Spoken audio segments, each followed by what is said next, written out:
Megan McLovin, coming to your vibe. Oh, you know I'm coming. Megan McLovin, coming to your vibe. Am I saying it right? People, don't be stupid. Don't be stupid. I said people, Touch your name. don't be stupid. Ooh, love you long, love you strong. Love you long, love you strong. Megan McLovin, coming to your vibe. I know I'm talking good. Hey y'all, so this is episode 1 entitled Extenuating Circumstances. Father's Day. It's me, Megan McLovin. I'm here, I'm ready. I talk with my hands. I'm a Gemini, so should I not have said I'm a Gemini? Listen, let me tell you something. All of you people who are against Geminis, you need to stop that, okay? Let's just start that here because I'm not in the mood and I'm not finna be dealing with all of that, okay? That's the first thing. Second of all, those of you who know about Geminis, you know that we use our hands when we talk. So you'll probably hear me clap my hands and make different gestures with my hands and all that other stuff. So anyways, so this is episode 1, Extenuating Circumstances, Father's Day episode. All right. So today I'm going to go over 3 reasons why you should forgive your father. 3 reasons why you should forgive your father. Father's Day is around the corner. But not only Father's Day, this is like an all day, everyday thing. People go through different feelings during their birthdays, which may not be on Father's Day, during Christmas, which is obviously not on Father's Day, and so many other days and or anniversaries. You may be graduating from high school and thinking about the absence of your father. You could be getting married and thinking about the absence of your father. And so we're going to talk about 3 different reasons why you should forgive your father.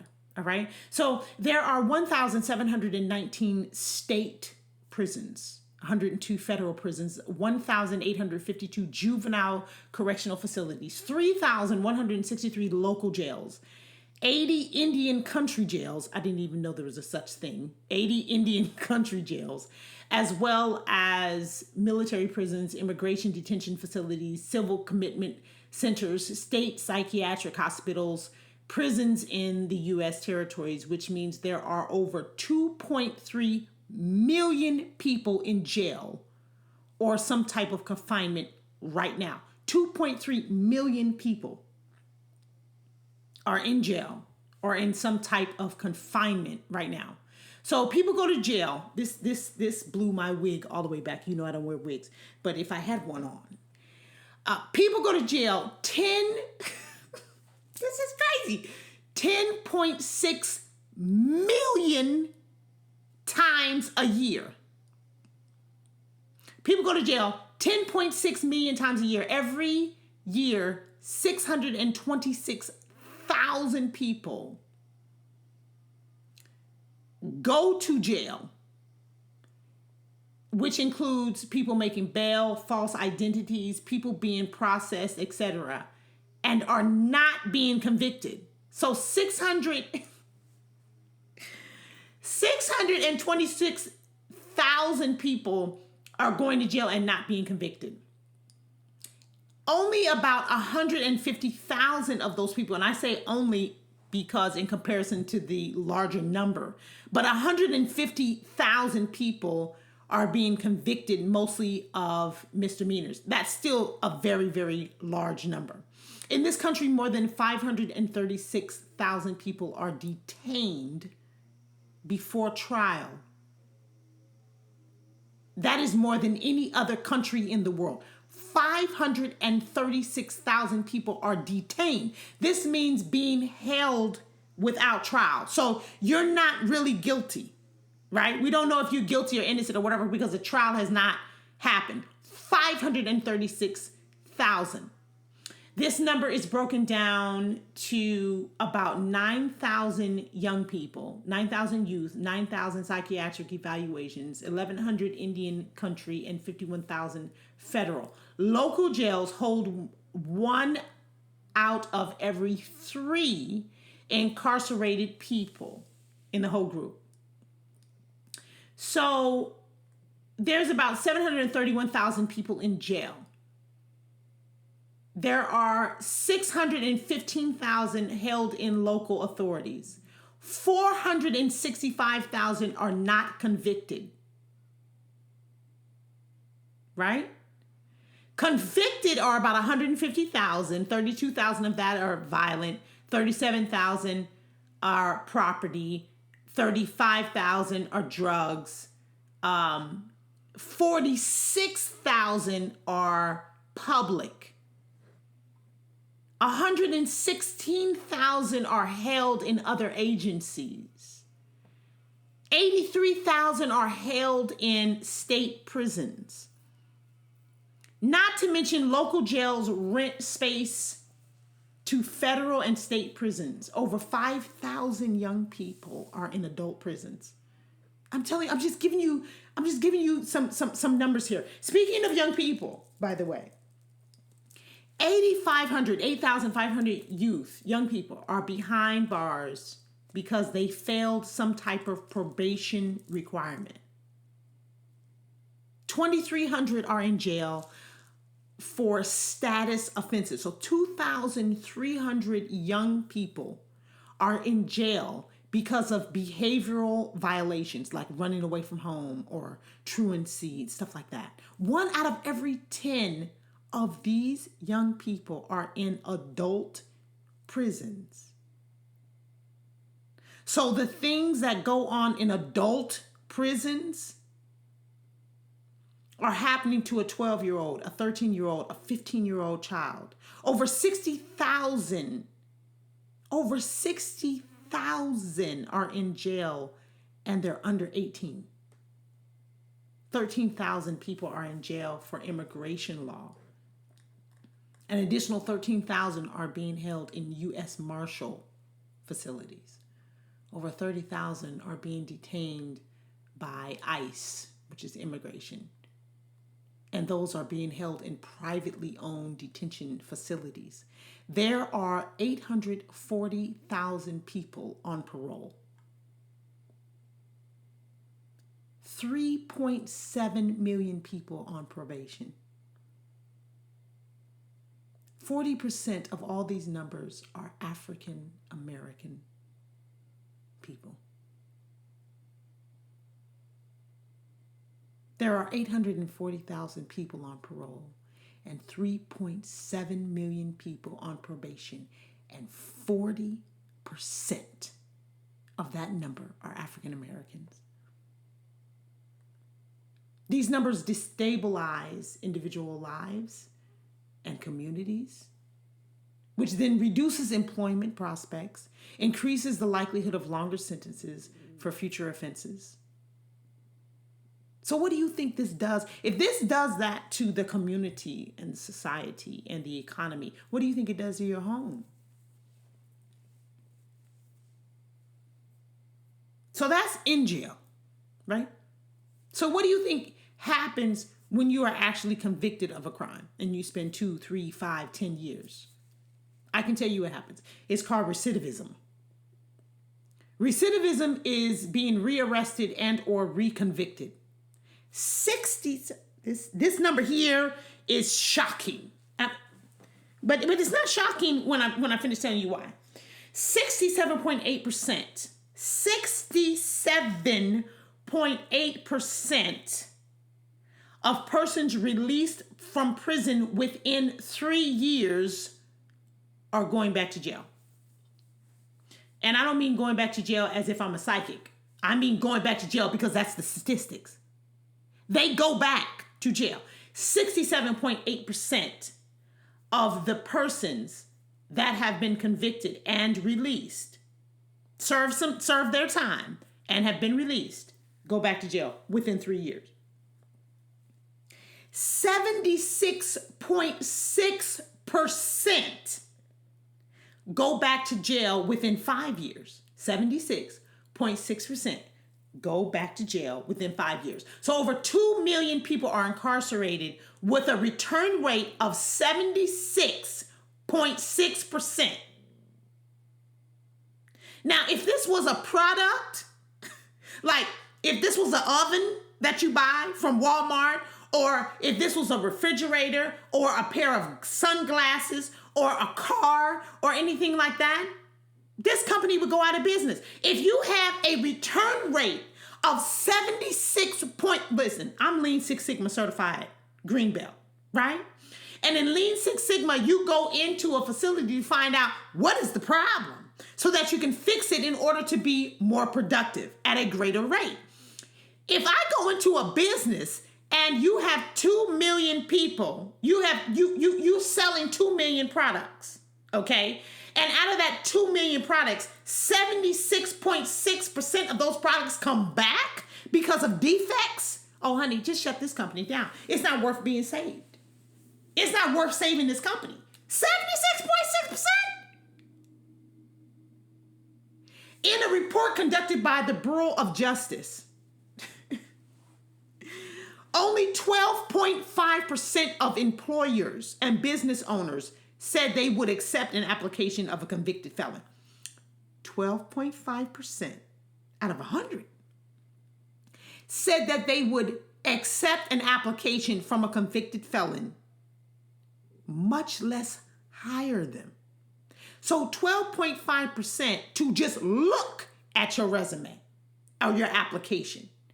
We're not even talking about the hiring rate. 70% of offenders, 70% of the people who are arrested and convicted are high school dropouts. 70% are high school dropouts. So it's fair to assume that 30% are high school graduates. And maybe we can sprinkle in there, I didn't do the research, but you can probably sprinkle in there a couple of college degree educated persons. So we're not talking about whether you need a college degree to start your own business. We're talking about whether you need a high school diploma and a college degree to just get a regular job. And 12.5% of those people who own the regular job are going to look at your application, much less hire you. And 70% of people who are incarcerated are high school dropouts? Come on, do the math. Over half of persons incarcerated are parents of children, minor children. And they're missing the formative years because these are minors, these are babies, these are kids. So let's talk about, because I know a lot of people are saying, okay, you were in jail, you made those choices, those were the choices that you made. You got arrested, so I shouldn't have to suffer because I'm a kid. You know, if you wanted to see me, I could have come to the jail. You know, my mama could have taken me to the jail and blah, blah, blah. Well, let's talk about that, okay? Let's talk about why you couldn't see your daddy while he was in jail. Prisons are not next to Walmart, all right? They're not next to Target. Prisons are usually about 100 to 160 miles outside of any major city. 100 to 160 miles outside of any major city. So if you were raised in a low income family where your mom, auntie, grandma, whoever was raising you had to go to work, which usually that was the case, correct? You didn't have any transportation to get that far. A lot of people ride the bus. A lot of people ride the train. So you didn't have transportation to drive you 100 to 160 miles to the jail, then 100 to 160 miles back home. Let us not mention scheduling that long of a trip. We're talking 2-3 hours to get there.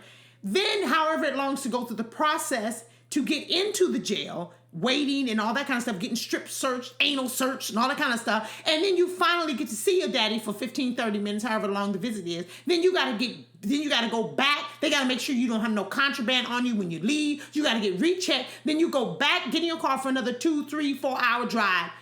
That is your whole day. let us not forget that there are visiting hours that the prison has. You can't just go to the prison whenever it's convenient for you. You have to go to the prison based on the conveniency and whatever schedule it is that they have. Visiting prisons, by the way, are not apropos for children. It's not good. And if you were placed into any type of foster care, do you really think that a foster parent, let me rephrase that. It is very rare for a foster parent to take days off or a day off to take a foster child to go see their father while they're in jail. So you can pretty much forget that. To send a letter back and forth and to have a phone call back and forth is almost as expensive as the 100-mile drive, 100 to 160-mile drive, just to send a letter. It's not regular. So you're probably saying to yourself, well, you know what, Megan, I thought this podcast was going to be about, I thought this little talk was going to be about Father's Day, and you giving us jail statistics. Well, this podcast is about extenuating circumstances, of which you were not privileged to as a child. This is information that you could have no way taken into account as a child, but it probably would have softened the blow when your daddy didn't come and pick you up. When you were waiting on the curb for your daddy to take you to the zoo or to come to your birthday party or whatever, this information probably could have softened the blow. He simply could not come. He couldn't come. And then mothers make it worse because they're very, very good at either making up some kind of story as to why he didn't show. You know, like your daddy's a fisherman on a boat, or he works on an oil rig out in the middle of the ocean. You know, or he's some missionary for God or something like that. You know what I mean? Like moms come up with these fabricated stories as to why your daddy didn't show up to come and pick you up. And instead of telling you the truth, it actually makes it worse because as you get older, you realize how exaggerated those stories really were, right? But, you know, mothers are doing their best. But when your dad is not around during the years of your youth, you feel a hole in your soul. You feel like something is missing. You don't feel right. And you are correct. There is something missing. What is also correct is that the feeling of emptiness does not go away. It just becomes a feeling of regret. That hole is replaced with anger. And it's replaced with regret. Number 2. Sometimes, so I'm giving you 3 reasons why you should forgive your father. So sometimes children are thrown into the middle of a whirlwind of emotions, turmoil, grief, and downright childishness, to be honest. When you are caught in between your mom and your dad and whatever it is that they had going on, it can just be crap. I watched an episode of Iyanla Vanzant. If you guys don't know, I really, really like Fix My Life.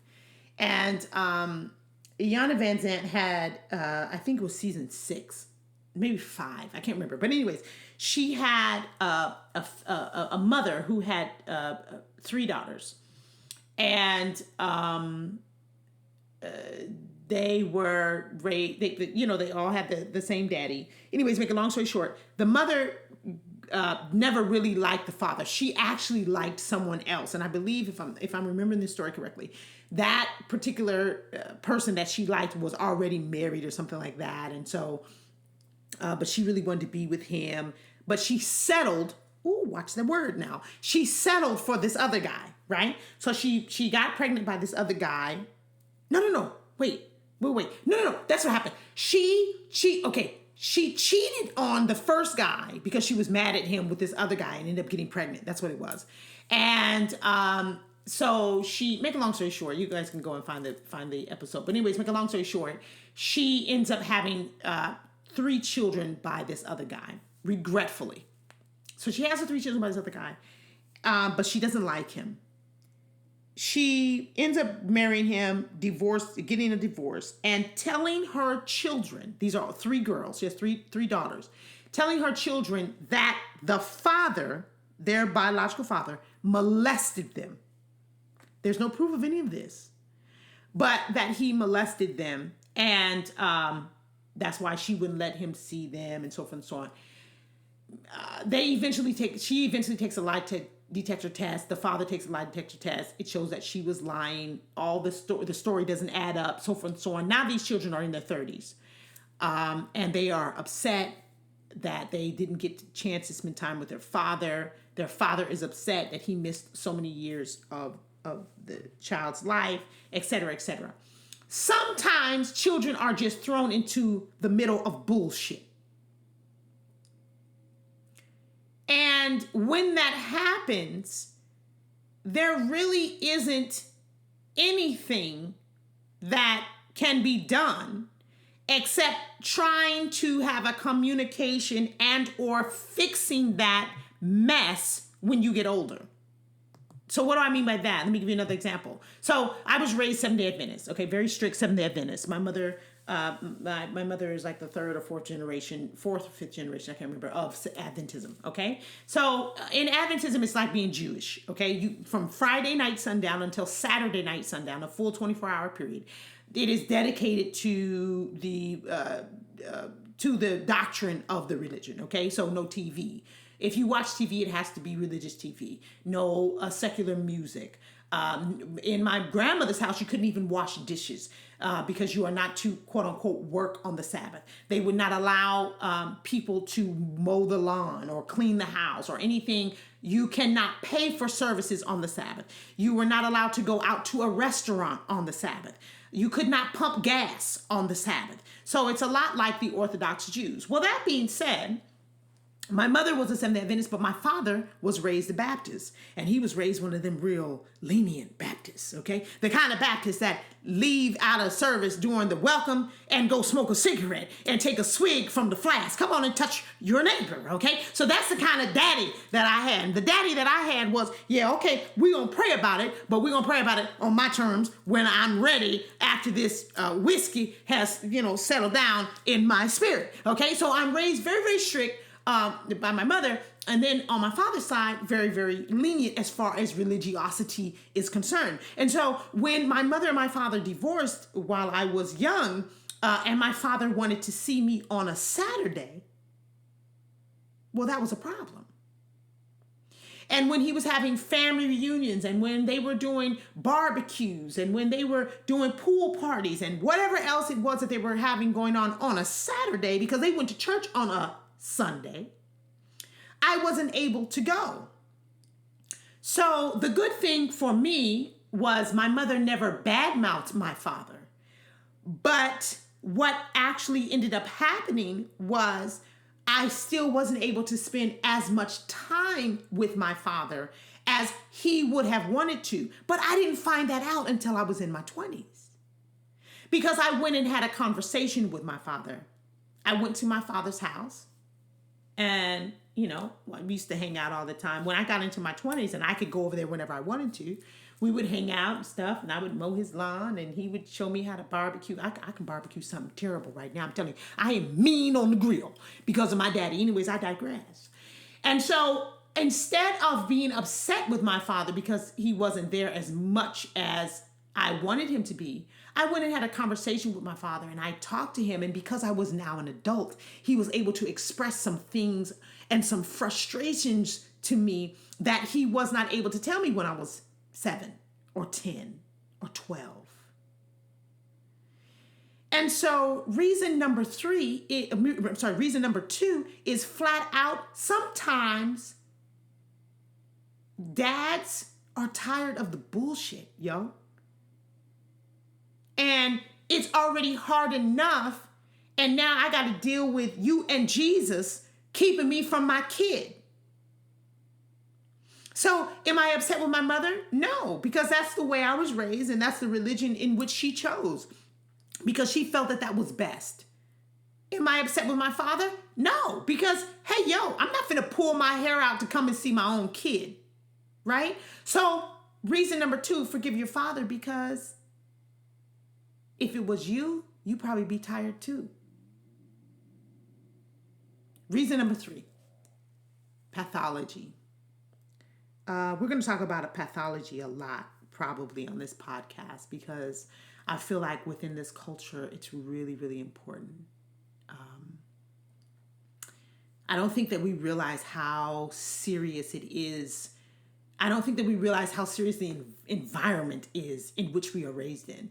And not only environment as in a 4-bedroom house, a 1-bedroom studio apartment versus this or that. I'm not talking about the actual structure, even though that is also important because roaches versus no roaches change your life, okay? But I'm also talking about the example in which you see as a child. I'm also talking about the patterns in which you watch and learn as a child. Pathology is about the repetition of the same thing over and over and over again.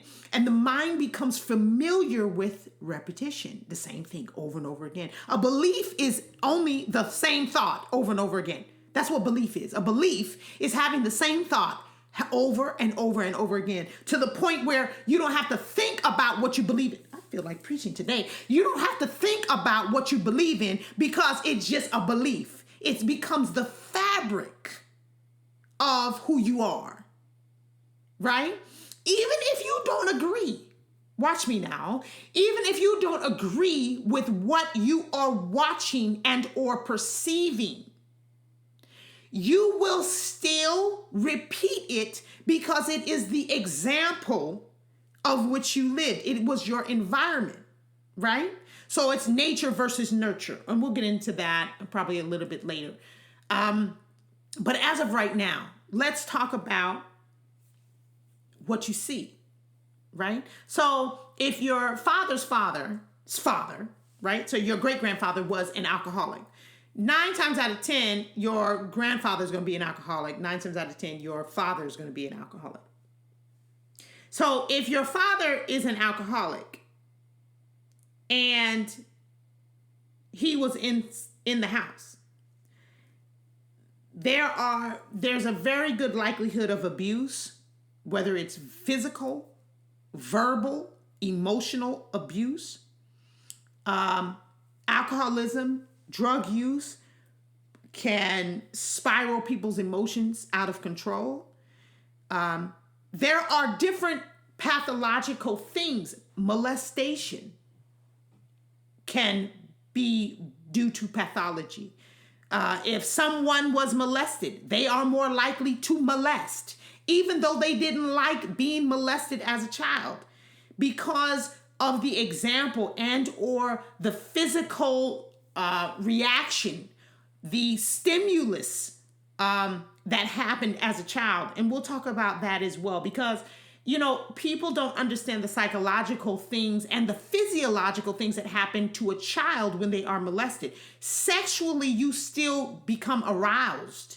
And so that trigger in the back of your mind still goes on when you are an adult. So we'll talk about that. But these different things come from pathology. If your father was raised in a household where his father beat his mother, he is probably more likely to beat the woman who he gets into a relationship with.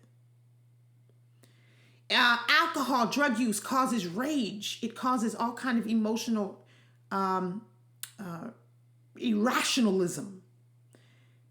So your mother may have stopped dating your father because he was an alcoholic, or because he got caught raping someone or molesting someone, or because he was an asshole and he was abusive in language. And that was something that she didn't feel she could share with you as a child, because children can't quite understand it. And to be quite frank, your life was much better off without someone like that in your life. Whether it was his fault or not, whether it was because of pathology, because that's what he learned, it is a place of gratitude and appreciation that you want to settle into, because you weren't raised to develop the same pathology. So reason number 3, why you should forgive your father for not being there. Be grateful that his ass wasn't there, because it could have been much worse. You are thinking about the fairy tale of having a father and not thinking about the literal sense of that particular sperm carrier, if you will, being in your life. It could have been much, much worse. And so, reason number 1, forgive your father, because if he was caught up in the judicial system, even if he went to jail for 1 or 2 years or 3 or 4 years or 5 years, clumps at a time, once you're caught up in that system, it's very, very hard to get out. So forgive him, because it's just hard to try to make it. Number 2, forgive your father, because you don't know the situation between him and your mom unless you really went and had a conversation with him as an adult. Talk to him if he's still alive. If he's not alive, talk to his spirit. And just understand that there are situations in which you may not be privileged to all the time. And finally, forgive your father, because you were saved from some real damaging patterns that could have ruined your life. Be grateful that it was kept from you. We all love our dads. We all wish that, well, let me take that back. We don't all love our dads. I think I'm trying to get us to that place. But we all wish, those of us whose daddies weren't in the house, let's put it that way, we all wish our daddies could have been there. But that's because of a fairy tale fantasy in which we have read in books. Sometimes it was just not a possibility. Sometimes they wanted to but couldn't. And sometimes, thank God Almighty, they just weren't there. Take the time out today to be the nurturer of your childness inside you, the baby, the little girl, the little boy that's inside you, and talk to that person and say, hey, little Megan, hey, little Michael, little Stephanie, little whatever your name is. Daddy wasn't there because blah, blah, blah. But look at what you have become. Look at how beautiful you are. Look at how your life has flourished. Don't think about the things that weren't there and how they hurt you. Look at the things that weren't there and how they helped you. And look at the things that were there and how they helped you to achieve and be stronger. You don't have to beat your father up, your daddy up, in order to make yourself stronger. You are already strong. You got this. Remember that your mother did not conceive you by herself. You are half of your father. So if you hate your father, then you will automatically hate half of yourself. Open up your heart. Love your dad so you can love yourself. You don't have to love every part of his action. That's not what I'm saying. But I am saying that you need to find a place in your heart of forgiveness to release and open up that love in your heart so that you can love yourself. Right? All right. right, y'all. That's it. We did that thing. I'll see you on the next round. Megan McLovin coming to your life. Am I saying it right?